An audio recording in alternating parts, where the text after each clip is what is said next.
Mesdames, Messieurs, bonsoir, bienvenue à cette grande édition d'information sur la télévision Labari.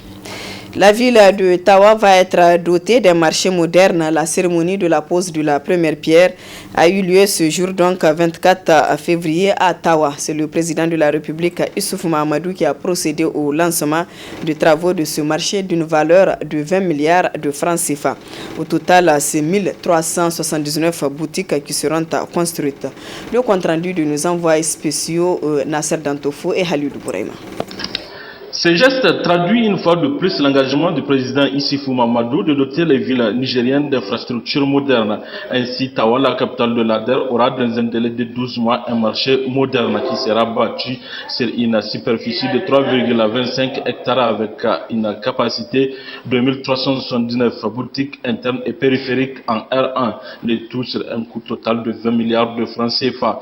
Un marché moderne avec toutes les commodités requises, Tawa en a vraiment besoin. C'est le lieu de saluer votre volonté constante d'impulser une dynamique nouvelle de développement des grands marchés modernes et un environnement économique attractif dans les principales villes de notre pays, à savoir Niamey, Maradi, Zender et aujourd'hui Tawa. Nous pouvons aujourd'hui, sans nous le dire, affirmer que l'aboutissement de l'ensemble des chantiers, qu'il s'agisse des projets ou qu'il s'agisse des programmes initiés dans le cadre du programme de la Renaissance de son Excellence M. Issoufou Mahamadou, président de la République, permettra d'améliorer incontestablement les conditions de vie des populations nigériennes, en particulier la région de Tawa.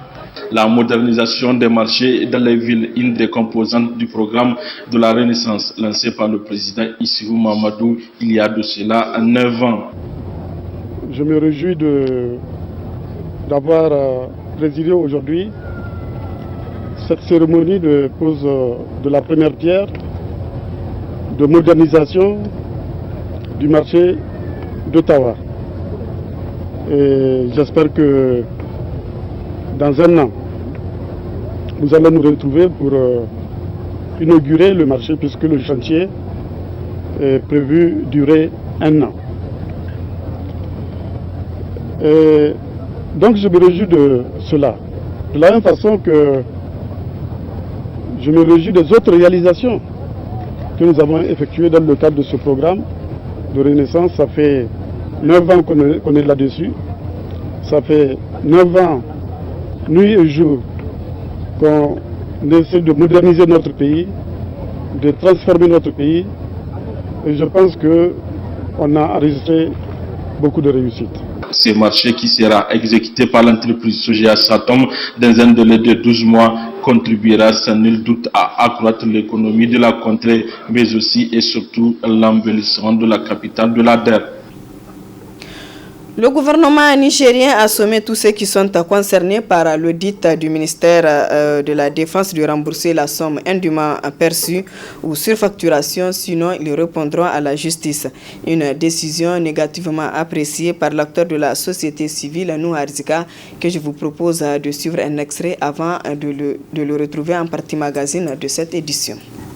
Vous vous rendez compte? Comment est-ce qu'aujourd'hui, quelqu'un, parce que tu es devenu ministre de la Défense, tu vas te permettre d'accepter un jeu dangereux qui va permettre de mettre en doute plus de 1700 milliards de dépenses que vous avez exécutées. Et après, on apprend aussi que vous êtes devenus des richissimes hommes avec plusieurs milliards, plusieurs appartements ici et à l'extérieur. Et vous voulez maintenant qu'on dise non, non, il faut venir, on va tromper l'opinion publique, voilà, on va demander, c'est les commerçants, c'est eux, et on va leur demander de venir rembourser ce qu'ils ont pris. Mais comment on peut dire des choses comme ça? D'abord, un commerçant, c'est un commerçant, contrairement à ce que les gens aussi racontent. Un commerçant n'est pas un producteur. Il ne produit pas ce qu'il vend et il ne consomme pas ou il n'utilise pas ce qu'il vend. Son rôle, c'est d'être l'intermédiaire entre le producteur et l'utilisateur ou le consommateur de la chose. C'est ça la question. Donc comment est-ce qu'aujourd'hui, on peut se retrouver devant une situation où, pendant qu'on a ce genre de questions-là, quelqu'un va venir nous dire non, non, non, qu'il faut arrêter.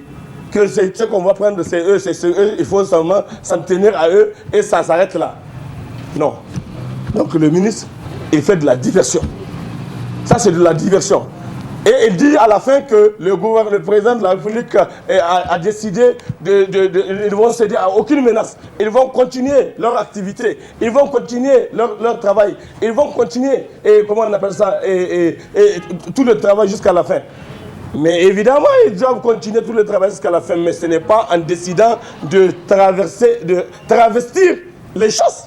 Non, pas du tout.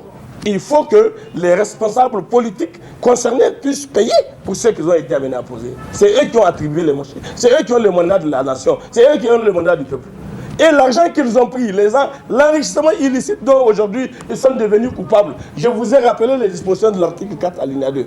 En tant que ministre, en tant que responsable politique, en tant que responsable militaire, on a constaté un enrichissement illicite impénitent au niveau de ces gens-là. Nous avons entendu les gens dire, on a donné à X, on a donné à Y. Mais du point de vue de la loi, le fait de donner à quelqu'un ne t'absout pas de ta responsabilité. C'est toi le responsable, c'est toi qui as donné le marché. Même si tu as donné au président, aux femmes du président, aux enfants du président ou aux parents du président, mais ça n'engage que toi. Qui t'a dit de donner? Du point de vue comptable, on parle de l'imputabilité. La responsabilité, là, elle est imputable à la personne qui est réellement coupable de l'acte qu'il est venu à poser. Maintenant, quand les gens, j'ai entendu dans les réseaux sociaux, à gauche, à droite, chacun fait son commentaire et autres pour noyer les poissons. Nous sommes lucides. Nous ne pouvons pas nous accepter que les gens nous divertissent, que les gens essayent de divertir l'opinion en essayant de travestir les choses pour être dans la position de noyer de poissons et mettre tout le monde dedans. Et comme ça, quand on met tout le monde dedans, donc tout le monde est coupable. Et comme ça, ça va partir.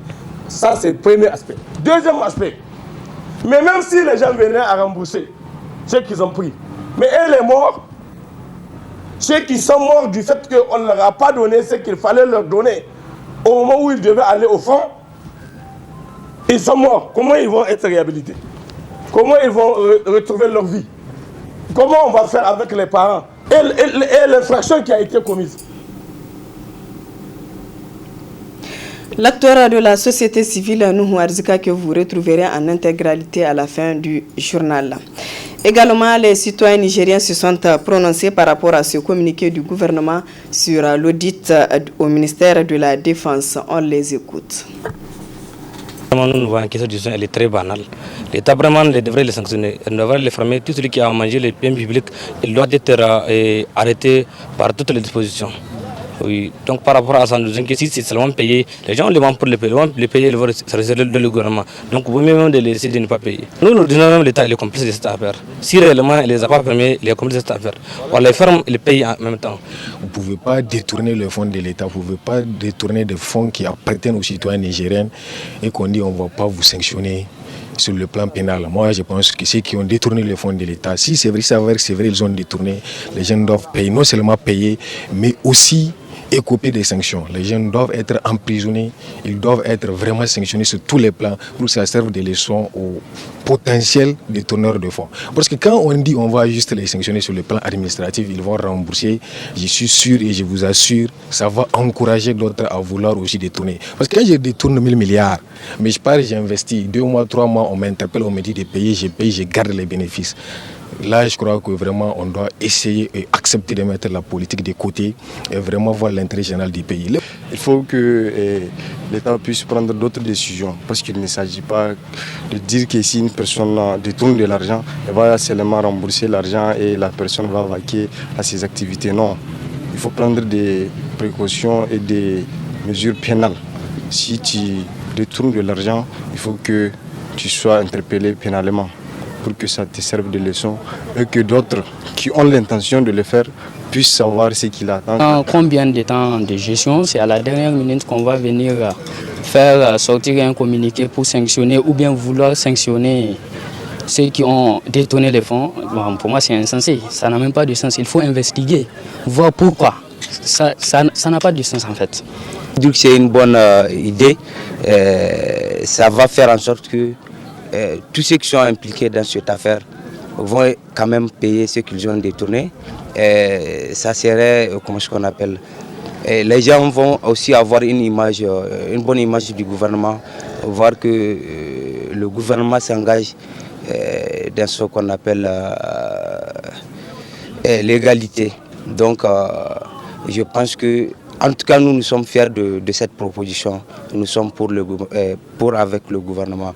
Donc elle doit aller jusqu'au... La Commission nationale des droits humains CNDH a se prononcé cet après-midi sur la situation nationale à travers une déclaration. En toile de fond de cette déclaration, l'audit au ministère de la Défense, la situation sécuritaire et la crise qui secoue les universités publiques du Niger. Le résumé de cette déclaration avec Hassan Saleh Mustafa et Chebou Guissou. Le premier point abordé par la Commission des droits humains, c'est cette affaire de l'audit du ministère de la Défense nationale au cœur de l'actualité au Niger. La Commission nationale des droits humains salue l'audit diligenté par le ministre de la Défense nationale relativement à la traçabilité et à l'efficacité de la dépense publique militaire et encourage de ce fait le président de la République, chef suprême des armées et le gouvernement à lui en donner une suite judiciaire. Ensuite, la situation sécuritaire, notamment dans la région de Tillabéri. Les drames d'Inates, de Chinagodrar et bien d'autres qui ont endeuillé notre pays tout entier requièrent que les responsabilités soient situées pour respect à la mémoire de nos vaillantes forces de défense et de sécurité et de toutes les victimes civiles, y compris les femmes et les enfants fauchés par les forces du mal.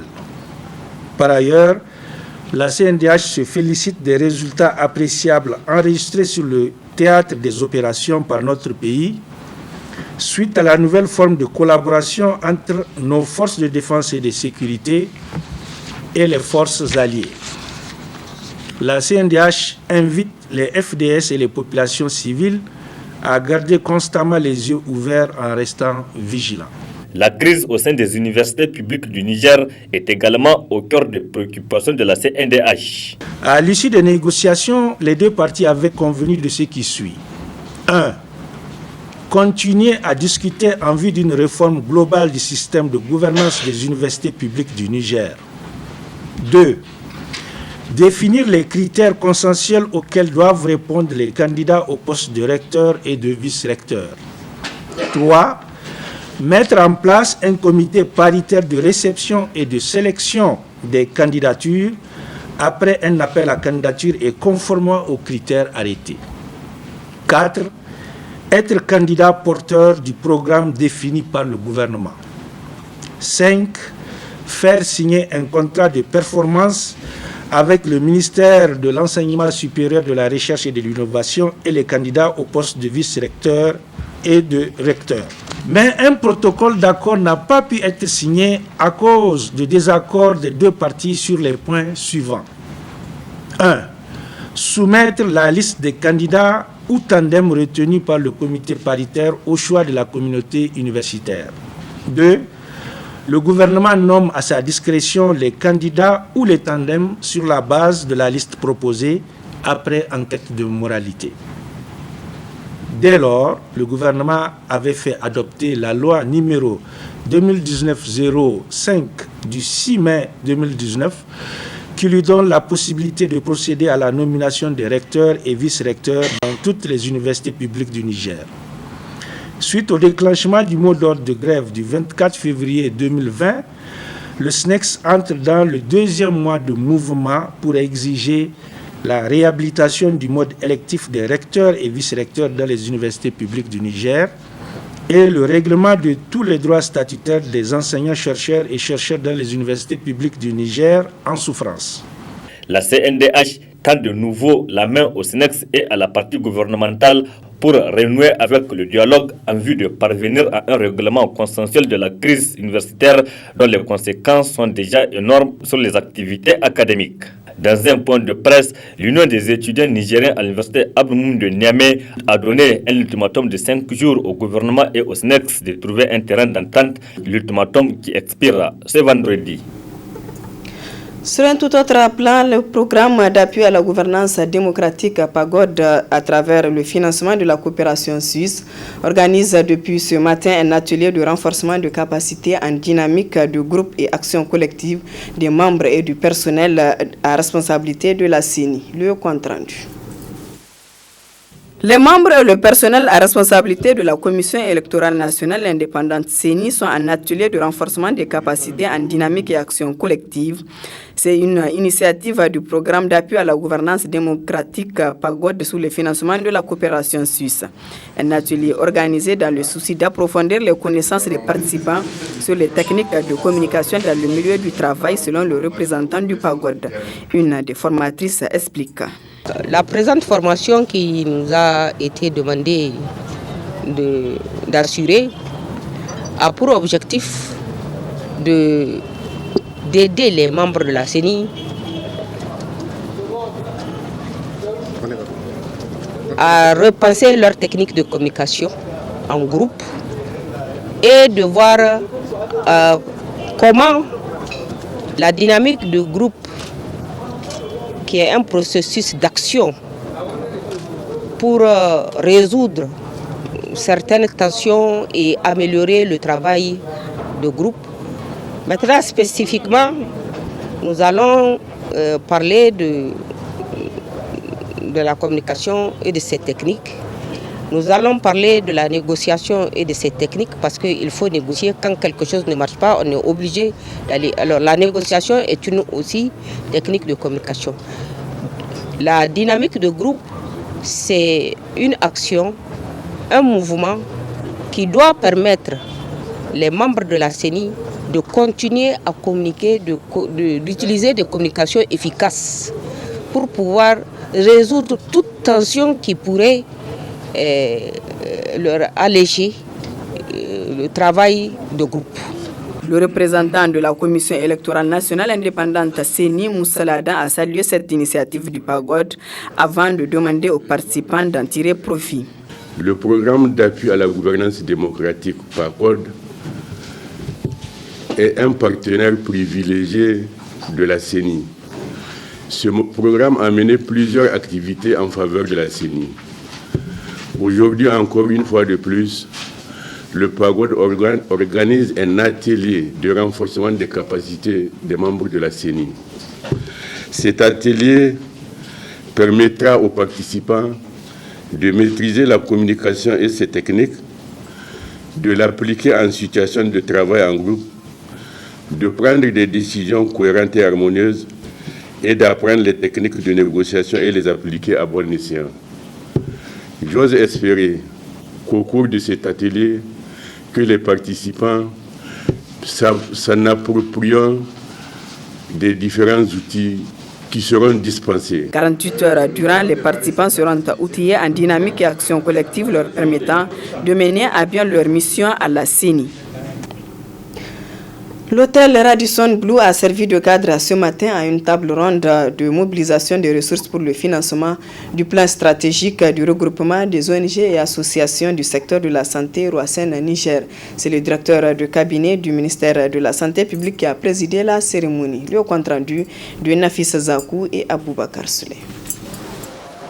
Organisé par le réseau des ONG et associations du secteur santé du Niger, Roassen-Niger, sous le haut patronage de la première dame, Dr Lala Malika Issoufou, présidente de la fondation Tatali Iali, cette rencontre recevait un cadre pour la mobilisation des ressources pour le financement du plan stratégique 2020-2024 du Roassen. Ce plan stratégique a pour objectif principal de contribuer à la protection sociale et à l'amélioration de la santé des populations du Niger d'ici fin 2024. Nous avons pris une initiative effectivement de voir comment tous les efforts que nous avons eu à capitaliser au niveau du Roassen soient en tout cas exposés et présentés aux gens. L'exercice nous a permis de passer en pagne ferme le cadre d'intervention même du Roassen en voyant tous les aspects institutionnels, tant au niveau national qu'au niveau décentralisé, en voyant les aspects juridiques, les aspects organisationnels et les aspects relationnels. Ça nous a permis effectivement de revoir notre cadre de partenariat en fonction des catégories d'acteurs, leur rôle, leurs responsabilités, mais surtout la gestion des relations pour contribuer à la résilience des communautés dans un contexte de lutte contre la pauvreté. La représentante de la marraine de cette cérémonie ainsi que le chef de file des partenaires techniques et financiers ont tous salué leur partenariat avec le Roasen. Le fondement de notre partenariat avec Roasen est basé sur le fait que la fondation Tatali Iyali et cette organisation ont des missions similaires. Nous allons ensemble mutualiser davantage nos efforts au cours des 4 années que couvre le plan stratégique du Roasen pour aboutir à un mieux vivre du peuple nigérien tout entier. Je puis vous assurer que nous, les partenaires techniques et financiers, restons profondément attachés au partenariat multi-acteurs dont fait partie la société civile, seul mécanisme qui permet d'obtenir des avancées significatives dans l'atteinte des objectifs de développement durable.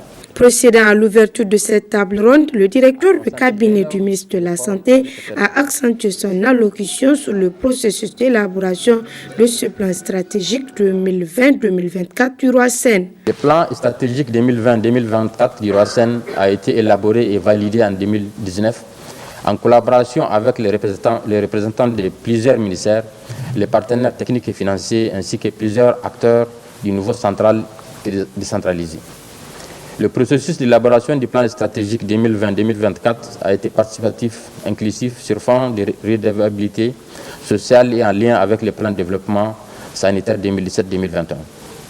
Ce plan représente non seulement un outil de travail pour la réalisation des interventions à haut impact, il est aussi un moyen de mesure de performance du Roasen dans l'accomplissement de ses missions. Durant cette journée, les participants à cette table ronde ont eu droit à des présentations sur les objectifs et les résultats attendus, les réalisations du Roasen de 2017 à 2019 et sur le plan stratégique 2020-2024 du Roasen, ainsi qu'une projection d'un film documentaire qui retrace les activités mises en œuvre par le Roasen. Un ordinateur a été offert ce matin au groupe de presse Labari par la journaliste Assama Osedou à travers le projet Pay It Forward des États-Unis d'Amérique. Le compte rendu de Hamza Sakou et Chebou Guissou.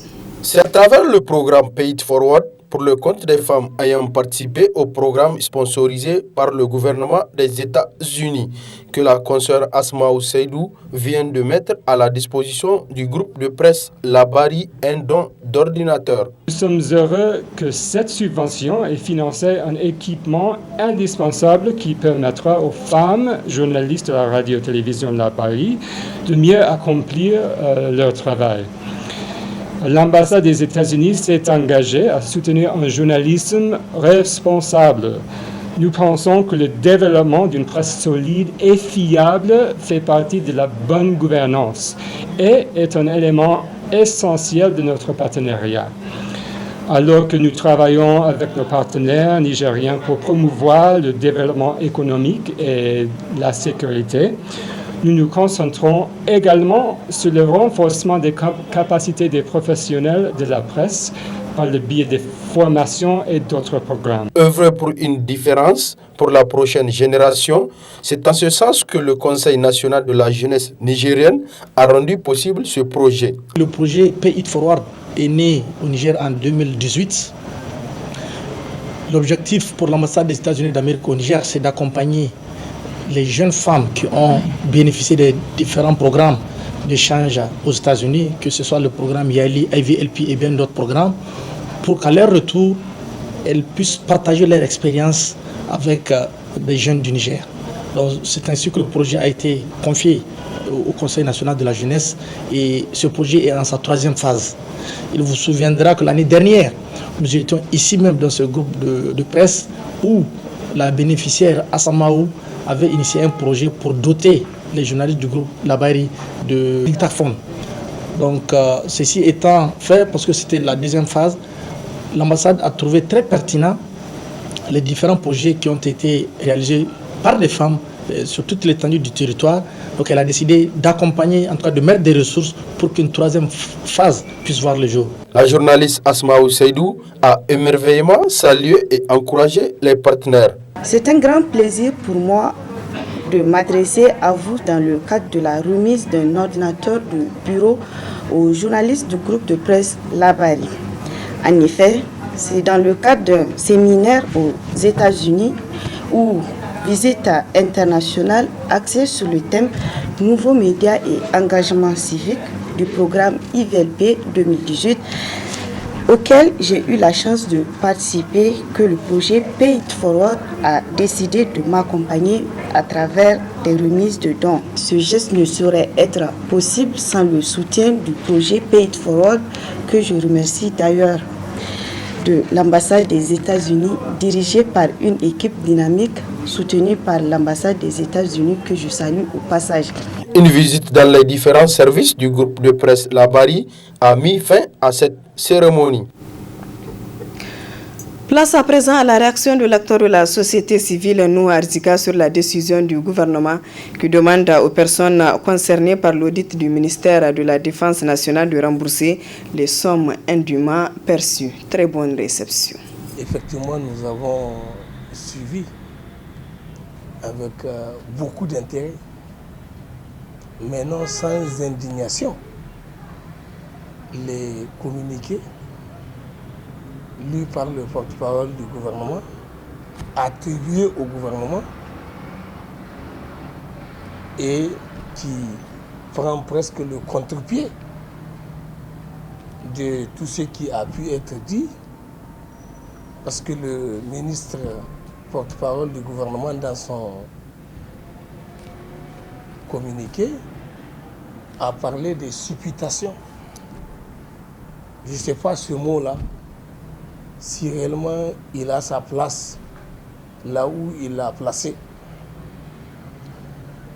C'est un travail, comme il a dit dans le communiqué, que c'est le président de la République, chef de l'État, chef des armées, qui, selon lui, aurait instruit l'inspection générale des armées et de la gendarmerie pour faire un audit, ce qui aussi là-bas prête à caution, dans la mesure où l'inspection qui est sous la responsabilité directe du chef de l'État, il ne s'agit pas de l'inspection des armées et de la gendarmerie qui est sous la coupe du ministre de la Défense. Le président de la République a sous sa coupe l'inspection d'État. C'est l'inspection générale d'État qui a compétence sur l'ensemble de l'administration de l'État et ses démembrements, qui peut diligenter sur instruction directe du président de la République une inspection pour être dans la position de considérer que c'est le chef de l'État qui est directement impliqué. Mais l'inspection générale des armées, c'est comme l'inspection générale de tous les différents services, de tous les ministères. Elle reste sous la coupe du ministre et en charge du secteur, notamment ici le ministre de la Défense. Ça, c'est les observations de forme que nous tentons de faire sur ce que nous avons entendu. Autre chose, toujours sur la forme, il a dit que l'audit qui a été diligenté a débouché sur des recommandations et que c'est au vu des recommandations de l'audit que le gouvernement a décidé les 3 points qu'il a cités de faire rembourser les opérateurs économiques qui auraient fait des surfacturations et donc qui ont eu de l'indûment perçu. Et ensuite, ils ont prévu de les poursuivre au cas où ils refuseraient de rembourser. Ce n'est que dans ce cas qu'on va les poursuivre. Ensuite, il a parlé des agents publics. Les agents publics, je ne sais pas à qui ils s'adressent, parce que les agents publics, en pareille circonstance, et ce n'est pas les agents comme ça. c'est d'abord les ministres qui sont les ordonnateurs de dépenses et qui sont les principaux attributaires des marchés dans leurs différents ministères.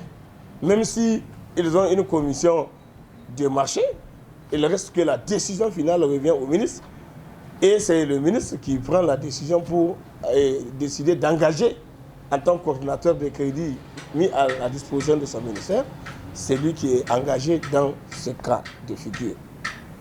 Il a parlé de du caractère secret de défense qui aurait empêché que l'on soit dans la situation de faire connaître les marchés publics et de se conformer aux dispositions de l'arrêté qu'ils ont été amenés à prendre courant la transition de Salou et Jibo, où ils ont indiqué que tout marché public qui doit aller au-delà de 500 millions doit être communiqué en Conseil des ministres.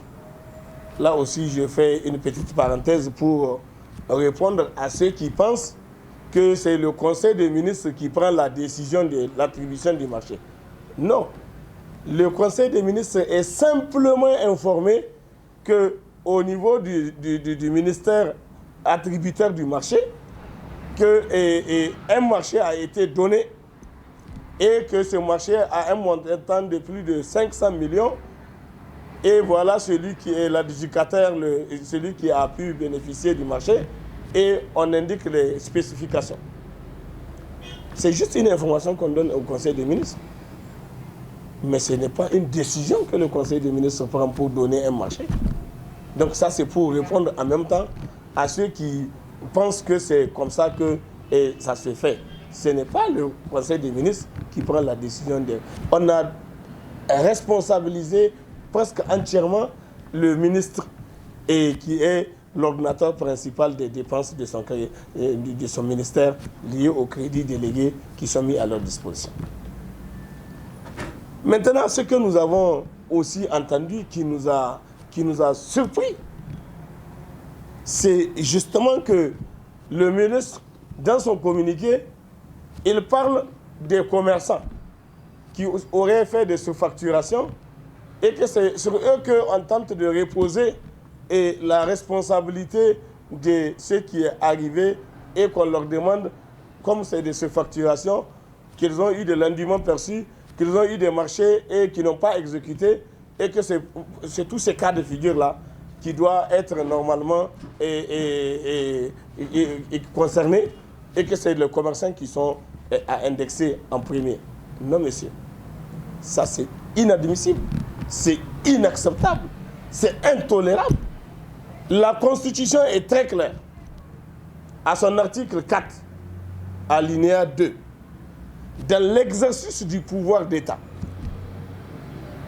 le pouvoir personnel, l'ethnocentrisme, le régionalisme, le favoritisme, le népotisme, la corruption, la concussion, je note bien la concussion, parce qu'il s'agit des cas de concussion, et l'enrichissement illicite, le blanchiment d'argent et le trafic d'influence sont bannis et punis par la loi.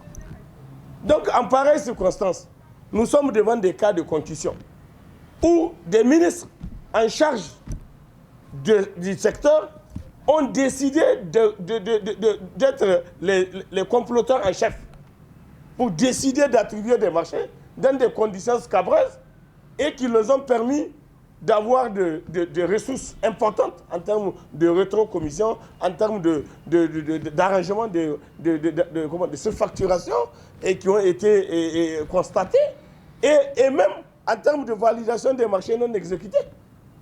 Parce que c'est quand même pas le commerçant qui exécute qui est censé surveiller s'il a exécuté ou non le marché. Il y a les responsables qui sont concernés, notamment les responsables du ministère concerné. C'est eux qui font les spécifications pour indiquer c'est quoi leurs besoins, c'est quoi leurs problèmes. Donc, il ne faut pas qu'on noie les poissons. Les premiers responsables, c'est les ministres qui ont eu à prendre la responsabilité sur eux d'attribuer les marchés. Et que ces marchés ont été des marchés de complaisance. Ils ont été des marchés arrangés. Ils ont été des marchés surfacturés. ils ont été des marchés non exécutés. Mais si un marché n'est pas exécuté, comment on doit payer un commerçant qui n'a pas exécuté un marché? Comment c'est arrivé? Donc il ne faut pas noyer les poissons. Il ne faut pas être là en train de déplacer les problèmes.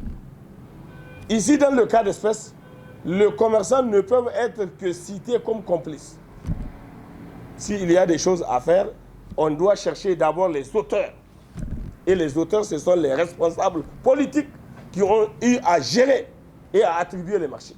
À travers, bien sûr, les commissions qu'ils ont mis en place fantoches, qu'ils n'ont jamais respectées, parce qu'on n'a jamais pris en compte les avis des techniciens et qui peuvent vous faire des observations pour même apprécier les spécifications ou la qualité des produits. Quand on décide d'attribuer un marché à quelqu'un qu'on a identifié, c'est avec lui directement on décide de lui attribuer, surtout que dans le cas d'espèce au niveau de ce ministère, mais les autres conditions même qui sont exigées des autres ministères de la République et au niveau du ministère de la Défense, et pratiquement il n'y a pas ce genre de conditions. C'est une sorte de marché arrangé, comment on appelle ça, qu'on fait avec les gens. Mais même dans ce cas, il est fait obligation de respecter les normes. Mais quand on parle de secret défense, mais parlons-en. C'est quoi le secret défense? Quel est le lien entre le secret défense et ce genre de pratiques-là? Et les gens veulent se cacher derrière ça pour qu'on n'en parle pas. Mais bon Dieu, c'est de l'argent public qu'on prend des caisses de l'État. C'est donc les impôts des citoyens. C'est les contributions des citoyens, des contribuables, et qui sont utilisés. Et le président de la République a parlé de 19% du budget national qui est alloué au secteur de la sécurité. Et ces 19% des budgets qui sont alloués, c'est bien au détriment de plusieurs secteurs sociaux de base. C'est au détriment de ces secteurs sociaux de base que c'est arrivé. Mais comment se fait-il qu'aujourd'hui, des gens dépensent l'argent public et qu'on ne puisse pas mettre en place un mécanisme qui permet de savoir de manière claire et nette et qu'est-ce qui se passe ou qu'est-ce qui est en train de se passer. Donc c'est un faux débat que de parler, que de vouloir enrober ça de la théorie de secret défense et vouloir créer une sorte d'omerta pour permettre aux gens de s'enrichir gravement sur le dos des citoyens. Qu'il s'agisse des responsables politiques, civils ou des responsables militaires. C'est la même chose. Aujourd'hui, on a des données très claires par rapport au compte rendu qui a été fait par le ministre de la Défense, qui lui a décidé de rendre public et les éléments qui étaient en sa possession, même s'il n'a pas tout donné. Il a dit des choses très, très, très importantes parce qu'il est allé jusqu'à dire que si tout le monde, si les gens savaient quel est le niveau de complicité macabre qui a été observé par ces gens qui ont eu la confiance du peuple, la confiance du président qui les a nommés, Jekanaïka, et pour qu'ils deviennent des ministres de la République, et qu'aujourd'hui, dans le cadre de l'exécution de leur mission, que les gens soient dans la position de refuser de faire ce qui est attendu d'eux loyalement, de manière digne, qu'ils viennent maintenant à faire un commerce triché avec leur conscience et tricher avec le peuple et vouloir maintenant répercuter les problèmes et chercher des boucs émissaires. Non. Ce communiqué du gouvernement, soi-disant, parce que, pourquoi je formule mon doute, nous savons qu'au point de vue de notre mécanisme institutionnel, au niveau de notre constitution, nous sommes dans un régime démocratique avec un gouvernement qui détermine et conduit la politique de la nation et qui a son instance de délibération pour prendre une décision qui engage le gouvernement, il faut que ça soit délibéré en Conseil des ministres. Donc un communiqué de ce genre-là, si pour engager le gouvernement, il doit être pris en Conseil des ministres. Je doute qu'il y a eu une réunion du Conseil des ministres qui a adopté ce texte-là, que le porte-parole du gouvernement est venu porter à la disposition du public. Donc il y a eu c'est la même chose. La dernière fois aussi, quand il y a eu l'affaire de permis biométriques, Donc, comme les gens voulaient faire des trucs pour pratiquement jeter à la vindicte populaire et la Halcia, qui a fait un rapport sur le dossier. Le même ministre est intervenu et il a voulu engager le gouvernement pour dire que c'est le gouvernement même qui a dit de reprendre le travail et il engage le gouvernement. Et c'est parti comme ça. Alors que c'est faux.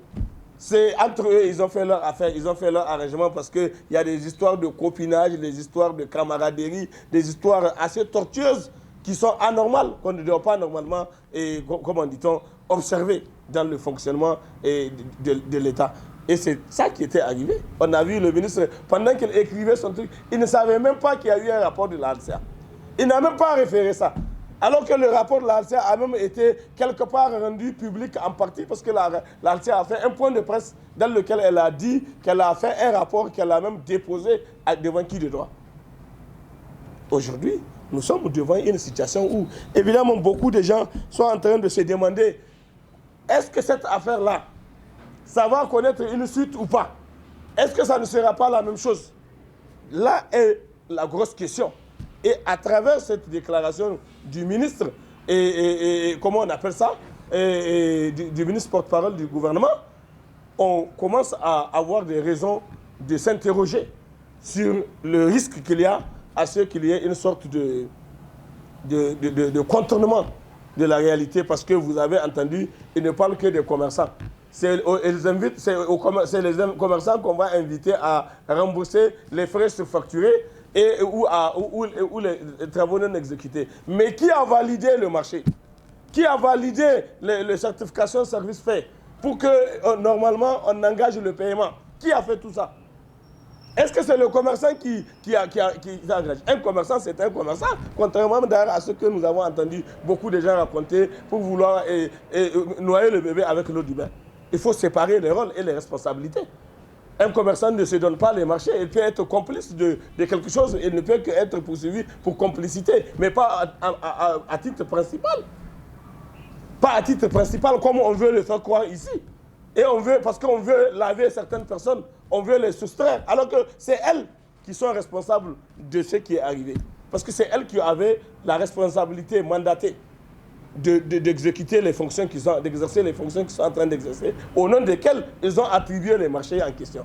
Et au nom desquels, sur la base desquels les marchés non exécutés, il y a eu le financement a été rétrocédé.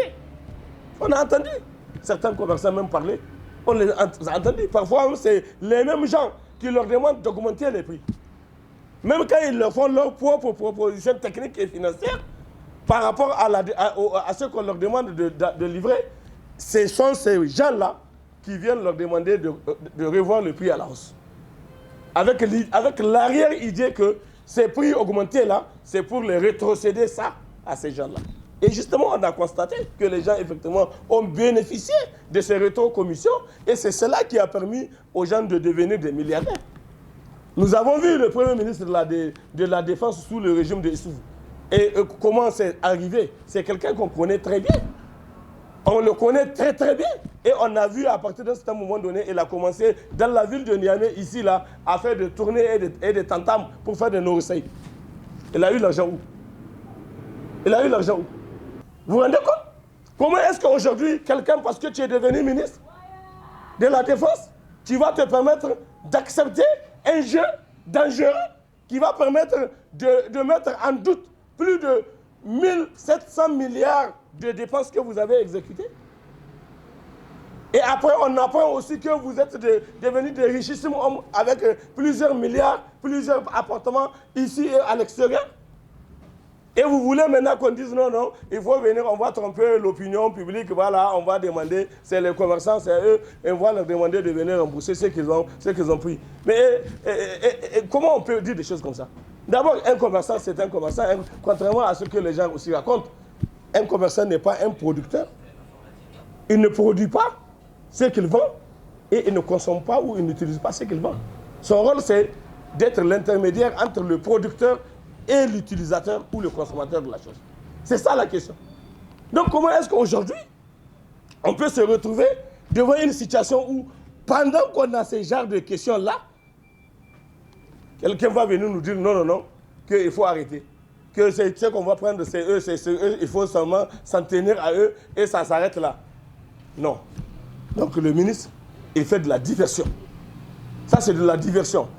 Et il dit à la fin que le président de la République a décidé ils ne vont céder à aucune menace. Ils vont continuer leur activité. Ils vont continuer leur travail. Ils vont continuer, comment on appelle ça, tout le travail jusqu'à la fin. Mais évidemment, ils doivent continuer tout le travail jusqu'à la fin. Mais ce n'est pas en décidant de travestir les choses. Non, pas du tout. Il faut que les responsables politiques concernés puissent payer pour ce qu'ils ont été amenés à poser. C'est eux qui ont attribué les marchés. C'est eux qui ont le mandat de la nation. C'est eux qui ont le mandat du peuple. Et l'argent qu'ils ont pris, l'enrichissement illicite dont aujourd'hui ils sont devenus coupables. Je vous ai rappelé les dispositions de l'article 4 alinéa 2.